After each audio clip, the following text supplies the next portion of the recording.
All right, great morning, great afternoon, great Friday, everyone. If you're watching this in the afternoon or in the morning, great Friday to you. Hope you guys are excited. Hope you guys are ready to have a phenomenal day and a great weekend. And today is February the 12th, and Friday Fire Talks. I think this is episode 8. And I want to talk to you guys about something that I know is very important. And I hope you guys pay attention to. If you guys follow me on Instagram, you guys saw that about a week ago I posted, any recommendations for any type of topics that you guys wanted me to talk about. And somebody talked about mental health. Okay, now, not a psychiatrist, I'm not a psychologist. I do have, however, a ton of experience in dealing with people and on a personal level, right, of working on myself and making sure that we've always stayed consistent with staying sane, okay, especially nowadays, especially during these times, because it's very important to keep yourself in a great mental health and a great mental place. And I know that this whole pandemic, whether you believe in it or not, I mean, it's really affected a lot of people. And again, whether you believe it or not, there has been some people that we've all known that have passed away, unfortunately, right? And so I'm going to share with you guys a few tips, right, that are going to help you guys um, stay in tune, I guess, right? I mean, you think about this for a second, right? If you have a car, which all of us here, majority of us drive, right? You got to go get tune-ups, right? You got to go get oil changes. You got to go, you got to put gas in it. You got to do the maintenance on it in order for the car to last, in order for the car to run right. And it's the same thing with us. Okay, we all got to do tune-ups on ourselves. We all got to do maintenance on ourselves, right? And we got to stay consistent with it if we want to last a long time. Okay, and so I am getting better at that. I am doing some research on more of that mental health stuff, right? But I'm going to share some tips with you guys that I know are going to help you. And again, if you follow it, great, and if you don't, then that's fine. Maybe you got know-it-allitis, where you think you know it all, and you don't need to watch these videos, which is cool, right?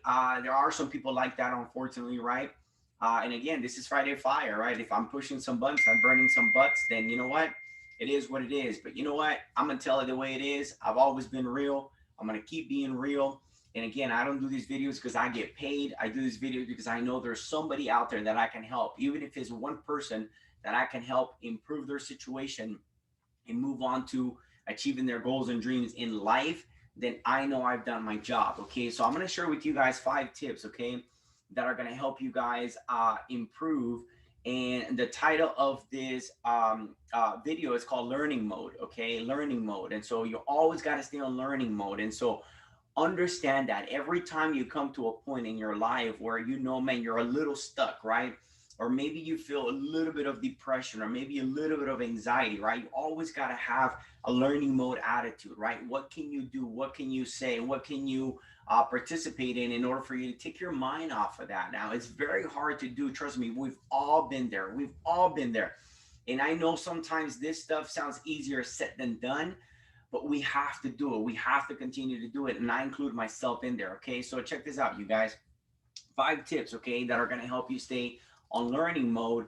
And then that's how your brain is always going to continue to work. It's always going to continue to stay, running, right? Because you're not introducing your brain to the same thing. You're putting into new tasks or new tests. And then it's always going to stay on a learning mode. Okay. So, number one is whatever it is that is bothering you, whatever it is that's causing you to have that, those bad thoughts or things like that, or maybe that anxiety or that depression, whatever it is, unplug, okay? Whether it is a person, okay, and sometimes that does happen, whether it is a family member, a co-worker, right? You got to unplug from that person. Now you got to be nice to them, right? I mean, if you follow them on social media, maybe mute them, right? Just don't hang out with them. It's unfortunately, even though they might be good people, but somehow, some way they're bothering you, they're bringing you into a bad state of mind, and you don't want to be a part of that. You don't want to be associated there, right? And so you kind of do whatever you can to disassociate yourself. And sometimes it's a family member, right? And so you definitely want to be able to disassociate from whatever it is, right? It could be something, right? It could be something that you're doing that you don't want to do anymore. Just kind of step away from it, right? And or it could be a person. And again, you don't have to be rude. You could be nice. You can unmute, you can mute them, right? They're not going to know that.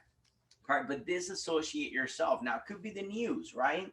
Guess what? You got to stop watching the news. I've said this almost in every video I post. Do not watch the news. Do not watch the news. There's nothing new in there. And if it's that important, somebody's going to tell you, right? You're going to find out. I promise you. It's not, you don't have to be the first one. It's okay to be the last one to find out, because if you're constantly doing that stuff, if you're constantly plugged in to those people that bring you down, if you're constantly plugged into the negativity of the news, or if you're constantly plugged into all of those situations, right, that don't give you the right mental health, you're always going to be in that, and your brain is always going to process that, and you're always going to be in that mood. So you got to disassociate yourself. That's step number one. Okay, step number two is that you got to count your blessings. You know, I'm big on this. You know, there's times where I turn my phone off for about 1 or 2 minutes. It doesn't have to be a whole day. You could do it a whole day if you want, but you could do it 1 or 2 minutes, and you can count your blessings, right? You can sit there and you can be grateful and feel thankful for, you know, those family members that you have that really do love you, right? Your kids. Okay, for me, it's always been my kids, my wife, my mom when she was alive, right? So thankful for them, so grateful for them. And now it's from all the friends that we have. Now you expand that, right? And so now I do that sometimes. You know, I sit there and I'm like, man, I'm so thankful for my wife, right? She's amazing. For my son, he's awesome. For my daughter, she's great. For my grandbaby, right? She's lovely. I mean, you got to be thankful for that, and then expansion to some friends, right? And you know what happens when you put that energy out there, you guys? When you put that thankfulness, that gratefulness that you have towards other people, those that really love your core group of people, and again, family expanded to really, really close friends that you know that support you, that just gives you such a great peace of mind. And so you always got to be thankful for that. Maybe material things, if you're okay with that, that's fine too. But I find out for me, it's mostly people. When I'm thankful for them and grateful for them, the people on our team, how much we love them, right? Then it just comes back to me, right? And it puts me in a great state of mind. And I know it keeps my brain occupied, right? And let me tell you why that does, why that's important. Okay, number one, remember, you're disassociating yourself from the back, right? So that's step one. Step two is to go into like a clear mode, right? Where you're now neutral, where you're now thankful and grateful, right? And so you got rid of one thing, and now you have your brain in a way in a neutral zone where you're now have it ready to start learning something new or start plugging in on something new. Okay, and that brings me to step number three, and that is to keep your mind occupied with having the attitude of doing it now. Okay, so now that you know that you're thankful and grateful for your people or the things that you have, right? Now it's okay. I gotta do it now. I gotta do something. You can't sit there. You see, inaction breeds doubt and it breeds fear. And so that's what most people feel today. They feel fearful about things, about other people, about situations, about, you know, this whole pandemic, right? They feel fearful about that. And for there, so they don't do anything. They sit there. And when you sit there, I'm telling you, it's not going to help you. So you got to do that, right? You got to read, you got to self improve, right? You got to exercise, go out and do something, get some oxygen on your brain, start working that brain, right? Start reading, start listening to a great podcast, right? So now you went from unplugging to, you know, what was making you feel bad, to being thankful and grateful, right? To being in a neutral zone, right? To where you're in a great vibe. And now to doing something new, to you're keeping yourself occupied with reading, with exercising, right? With self-improving, whatever the case may be, right? I mean, and that's important. But you got to have the great thing of doing it now. You can't put it off. You can't say, I'll do it tomorrow, I'll do it Monday, I'll do it in March, right? No, you got to do it now. It starts now. You know, every time some doubtful like that stuff comes up, you got to have that attitude of doing it now. Okay, so that was step three. Step four is now you got to find those people that make you feel good. Maybe those people that you were thankful for, try to find a way how you can invest more time with them, right? How you can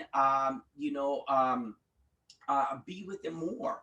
You know, and for me, you guys follow me. For me, it's my family, it's my grandbaby. I try to find. I promise you, as much as we're doing right now in our business, my goal and my priority is to spend as much time as I can with my family, with my grandbaby, right? I mean, and that brings me joy, that brings me happiness, right? And so it puts me in a great state of mind. And you got to do that, right? You got to plug in with those that empower you, all right? It could be friends, it could be family members. And if those are the ones that you're getting away from, right, it could be a mentor, it could be a coach, could be watching something like this, right, that can help you out, or maybe just go out and make new friends. The beautiful thing about social media is that, man, you can make new friends. We've made phenomenal friends through social media, right? Just like we have some that we've, kind of gotten away from, right? Because of the fact that, well, they do what they do, right? But you got to do that. You got to associate yourself and start rewiring your brain, start doing something new, start talking to new people, learning more about them. Every time I get together with someone, I want to know more about them. How long have you been doing that? What did you do before? Right? What made you do that? If it's a couple, how'd you two meet? Right? Get to know about them. Get to, put your brain into a learning mode where you're experiencing new things, right? So that's step 4. Find the people that make you feel great, associate with them. And, now you're separating yourself. Now you're going in the right direction of being able to regain your mental health, right? And always being on a learning mode, okay? And then number 5 is you got to take action towards your goals, okay? One of my favorite quotes that I read a long time ago, it says, "Move, you are not a tree." If you have a tree that that someone's planted, or it's in your house that maybe you planted, right? That tree cannot move. It's there, right? And if it moves, sometimes it dies. Well, guess what? That's not the same thing with you, right? You can move. You're not a tree. You got to take action. Action cures everything. Inaction breeds doubt and it breeds fear. Action cures everything, you guys. You got to take action. You got to do it now, right? And so those are the 5 steps, you guys, that I believe that are always going to keep you on a learning mode, right? And what I mean by that is, what does that have to do with mental health, right? Well, it has everything to do with it, because what happens is, when your brain is not evolving, when you're not introducing your brain, when you're not introducing your mind to new things, right?